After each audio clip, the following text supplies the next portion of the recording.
Hello guys, it's me, I'm Dr. Jayanti Ghosh.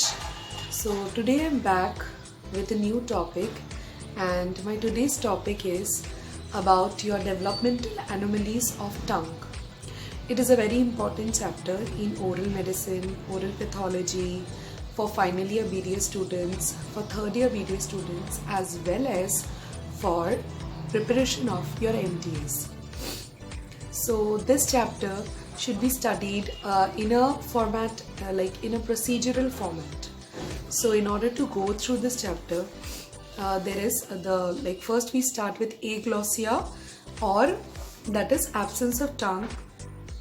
So it usually occurs in most commonly in a syndrome, aglossia, and that syndrome is known as hypoglossia hyperdactyly syndrome. So hyperglossia means presence of more than one tongue, hypoglossia means presence of a small tongue, and hyperdactyly is a person in whom the fingers are more than the normal digits. That is, if we have 10 digits in our two palms, so the digits may be 10, that the digit may be 11, 12 or 13. And also associated with, so this aglossia is also associated with cleft lip and palate. The main etiology of this kind of disease is unknown. Fetal cell trauma may be the cause. It is reported that oromandibular limb hypogenesis syndrome may also be a reason. So characterized by small mandible or hypoplasia of the mandible. Symptoms is difficulty in speaking and eating. Signs is high arched palate. The palate is very much in a high position and narrow constricted mandible. There may be airway obstruction caused by negative pressure generated by deglutition, that is swallowing, and inspiration, that is taking in oxygenated air. Hypoglossia or hypodactylia syndrome, that is presence of a small tongue or less number of digits.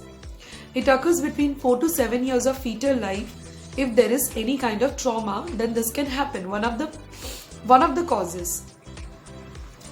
The anterior portion develops from first visceral arch and posterior portion from the second arch. The upper limb bud first forms around 4 weeks, which later develops into arms and hand by 5th weeks. And the fingers develop by 7 weeks. Treatment is non-surgical treatment can be done, that is nasogastric intubation, temporary endotracheal intubation can be done. And the following syndromes, if they get treated, maybe that may result in absence of these features. And then comes your macroglossia, that is a large tongue. Abnormal enlargement of the tongue leading to functional and cosmetic problems. Classification is true macroglossia, pseudomacroglossia, that is false tongue enlargement due to small mouth. It may be congenital or it may be associated with various causes such as tuberculosis, actinomycosis, syphilis, as well as due to any kind of trauma from accident or fall. Neoplastic causes may be carcinoma, sarcoma of tongue, and benign causes may be neurofibroma and lipoma, tumor of fat cells. And clinical features is this kind of macroglossia is prominent in adults. The tongue size may remain normal till in adolescence, but as the hyoid bone descends, it coincides with the regaining normal size of the tongue. That means as the man grows, the problem goes away. Other difficulties may be difficulty in swallowing, pooling of saliva in the floor of mouth.